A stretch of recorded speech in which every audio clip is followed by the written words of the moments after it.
네, 주택 수요자들의 가장 큰 관심은 내년 집값입니다. 정부는 부동산 정책 기조를 부양에서 관리로 전환하고 있는데요. 내년부터는 가계부채 관리 방안이 시행돼 대출 시 원리금 균등 상환을 해야 하고 은행들은 변동금리 주택담보대출을 취급할 때 스트레스 DTI를 적용할 예정입니다. 주택금융이 더 깐깐해진다는 것인데요. 자세한 이야기 박원갑 KB국민은행 부동산 수석전문위원과 전화 연결해 내년 집값 전망에 대해서 알아보겠습니다. 네, 박 의원님, 전세난이 심화하면서 무주택 수요자들은 힘든 한 해를 보냈습니다. 다행히 최근 3주간 전세값은 상승폭이 다소 둔화된 모습을 보이고 있는데요. 내년 전세값은 어떨 것으로 보십니까? 전반적으로 극심한 전세난이 재현될 가능성은 낮아 보입니다. 하지만 전세난은 당분간 지속될 수밖에 없는 구조인데요. 당장 내년에 아파트 입주 물량이 크게 늘어나지 않는 구조입니다. 내년에 전국 아파트 입주 예정 물량은 올해보다 한 4% 정도 늘어나는 건데요. 특히 강남 같은 경우는 뉴타운이나 재건축, 철거 이주 수요들이 많기 때문에 계속해서 전세 시장 불안은 불가피해 보이는데 다만 내년에는 전세 수요가 많지 않은 짝수해이기도 하고요. 그리고 단기간 급상승에 따른 피로감도 있고 대체재인 오피스텔이나 빌라 같은 입주 물량도 많이 늘고 있는 걸 감안해 봤을 때 전반적으로는 뭐 전세난이 어떤 지속되겠지만 어떤 전세 대란까지는 가지 않을 거로 보고요. 국지적인 전세난 가능성이 높아 보이는 상황입니다. 네, 정부는 그동안 다양한 부동산 대책들을 내놨는데요. 효과가 있다고 보십니까?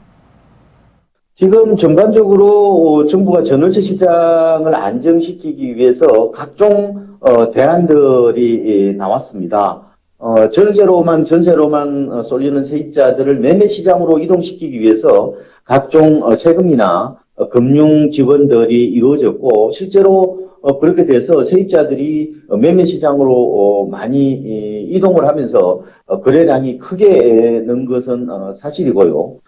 그리고 도시형 생활주택이라든지 뭐 행복주택이나 뉴스테이 같은 뭐 기업형 주택들도 이제 본격적으로 들어서고 있습니다. 하지만 그럼에도 불구하고 전세 가격 불안은 계속되고 있는데 이거는 전세 시장에 다소 구조적인 어떤 특성이 있기 때문이 아닌가 생각이 드는데요. 세입자들이 집을 사는 속도보다는 집주인이 전세에서 월세로 바꾸는 속도가 훨씬 더 빠르는, 말하자면은 이 속도 차이에서 전세 시장이 다소 구조적 불안 상황이기 때문에 전세 시장 불안은 계속되고 있는 상황입니다. 네, 올해는 또 건설사들이 이 분양 물량을 대거 공급하면서 분양 시장의 열기가 참 뜨거웠는데요. 어떻게 내년에도 이어질 것으로 보십니까? 분양시장 열기는 내년에도 계속될 가능성이 커 보입니다. 일단은 정부의 가계부채 관리 방안 대상에서 이 분양시장은 포함이 안 되기 때문이기도 하고요. 청약 규제 완화로 수요자들이 기존 아파트보다는 신규 분양 쪽에 더 관심을 많이 갖고 있고 새 집을 이왕이면은 뭐 장만하겠다 그런 생각들도 많이 가지고 있습니다. 그리고 단기 전매 차익을 노리는 수요들도 계속 나타나고 있는 상황을 봤을 때 내년에는 분양시장이 이 매매시장을 이끌어가는 형태가 될 것으로 보이고요. 아마도 일부 지역에서는 모델하우스에는 사람이 많이 몰리고 중개업소에서는 이제 파리만 날리는 뭐 그런 시장의 착시 현상도 강하게 나타나지 않을까 생각이 듭니다. 특히 이 수도권과 달리 지방 같은 경우는 분양시장 올해는 굉장히 좋았지만 내년부터는 다소 이 청약률이나 계약률이 다소 하락하지 않을까 예상이 됩니다. 네, 뿐만 아니라 수익형 부동산 시장의 열기도 참 뜨거웠는데요. 내년 전망은 어떻습니까?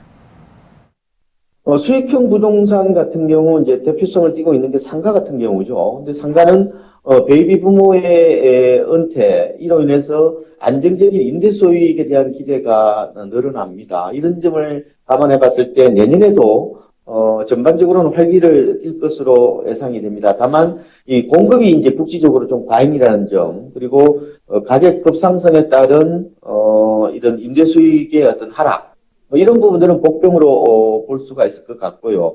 그리고 만약 미국의 금리가 올라간다면은 대출 금리도 약간이나마 오를 가능성이 있기 때문에 수요를 둔화시키는 요인으로 작용할 것으로 예상이 됩니다. 그래서 전반적으로 아마 투자를 하는 분들이 이런 유동인구가 많거나 뭐 아니면 역세권이나 이런 먹자골목 쪽으로 아마 수요자들이 더 많이 몰리지 않을까 생각이 들고요. 다만 또 다른 더 수익형 상품이라 할 수 있는 도시형 생활주택이나 빌라 같은 경우는 그동안에 공급이 너무 많아서 공실이 또 생길 수가 있기 때문에 전반적으로 올해보다는 다소 열기가 낮아지지 않을까 예상이 됩니다. 그렇군요. 박 의원님, 끝으로 내년 집값은 어떤 흐름을 보일 것으로 보십니까? 전반적으로 내년에도 수도권을 중심으로 강보합세를 이어갈 것으로 예상이 되고요.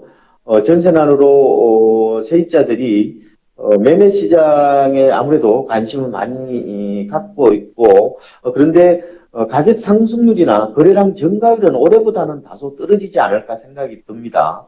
그동안도 집값이 제법 올랐고 또 금리 인상 가능성 그리고 정부의 가계부채 어떤 종합대책이 시행된다든지 여러 그런 변수들이 있기 때문에 올해보다는 매매시장 활기는 좀 떨어지지 않을까. 하지만 마이너스나 뭐 이렇게 보기보다는 강보합세 정도로 보면 되지 않을까 생각이 듭니다. 다만 지방 같은 경우는 그동안 너무 많이 올랐고 공급도 많이 되고 있기 때문에 상승 사이클의 거의 뭐 정점에 도달하거나 아니면 도달할 가능성이 있기 때문에 조금은 주의가 필요한 것 같습니다. 네, 지금까지 내년 집값 전망에 대해서 박원갑 KB국민은행 부동산 수석 전문위원과 함께했습니다. 위원님, 오늘 말씀 잘 들었습니다. 고맙습니다. 네, 고맙습니다.